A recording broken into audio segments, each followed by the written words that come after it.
Hi everyone, please do stay around just for 2 minutes or so for our Pew News this morning. Thank you for pressing on this video. There's lots of things that we could talk about. A number of things that Jane's emailed about this week. Our APCM date at St Luke's 22nd of November and at St Andrew's 29th of November. Lots of roles, particularly at St Andrews, need filling. 2 new wardens now that Nick and Michael are stepping down. A deputy warden, which we still need to fill. 2 deanery synod reps, particularly important with the vote for lay members of the general synod coming up in the new year. And I think several posts on the PCC as well. So a number of important roles there.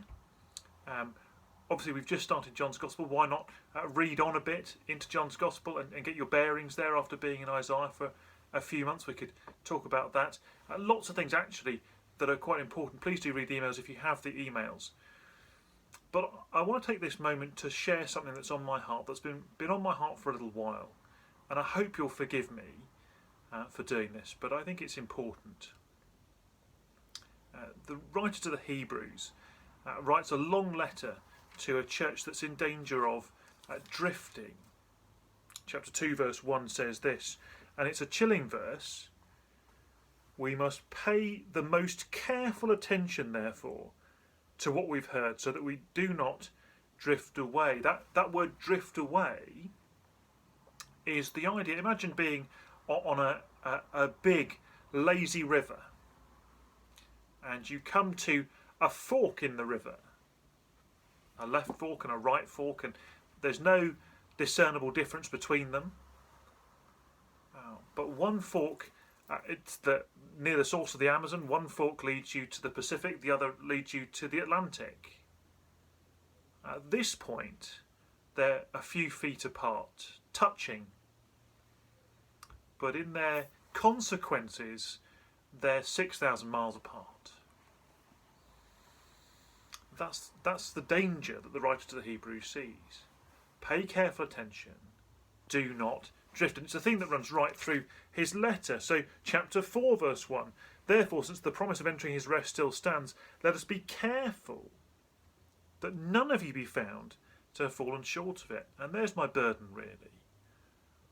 There is a danger, perhaps only to a few of us, that we are going to fall short of God's kingdom because we've started to drift.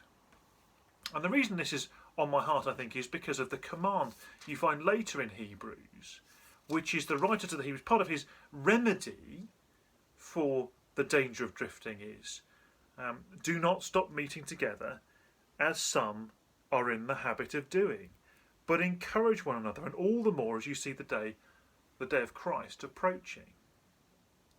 It should be our practice as Christians to meet regularly, weekly, daily, to be in regular contact with each other, to be encouraging each other. Keep going, Jesus is coming back. Don't let go of the gospel.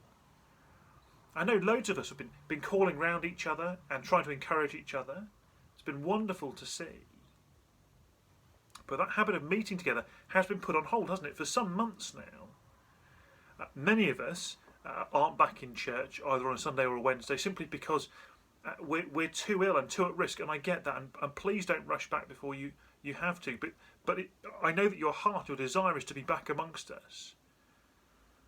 My worry, my deep concern and my prayers are for those who haven't come back to church, who really could come back to church, who aren't really at risk, but haven't done for some other reason.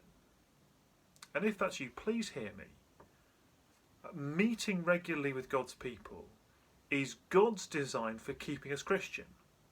The danger is giving up. The danger is drifting. And nobody drifts down the wrong river on purpose. But just because we become casual, because we become careless, we drift down the wrong river and end up in completely the wrong place. And the danger is this COVID period may go on for another 6 months. And a year not being in church together, a year not meeting together, a year out of the habit of regularly encouraging each other, face to face, Well, the danger is many of us will give up the Christian life altogether.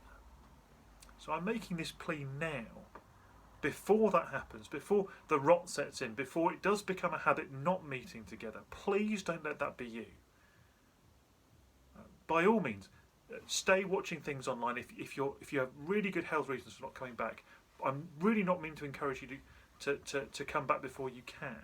And we'll keep doing online stuff for as long as it's necessary for those of you who can't come back. But I am deeply concerned for those of us who may be just at the beginning of a drift. Now, please beware. Please be really careful. And if you can, if there are no good reasons to not do, why not make it your intention to be with us?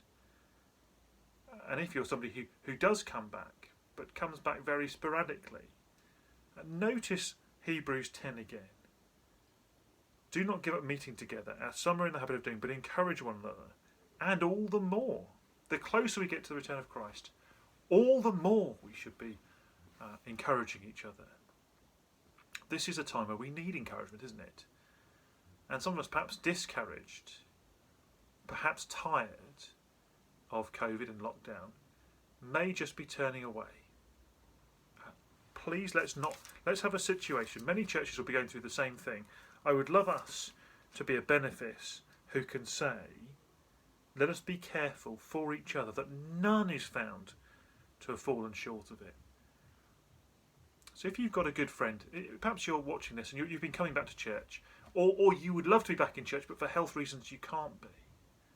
But maybe you've got a friend who maybe has started to drift. Would you encourage them daily to meet with God's people? Come back and join us on a Wednesday if you can't come on a Sunday. And let's not stop meeting together, as some are in the habit of doing.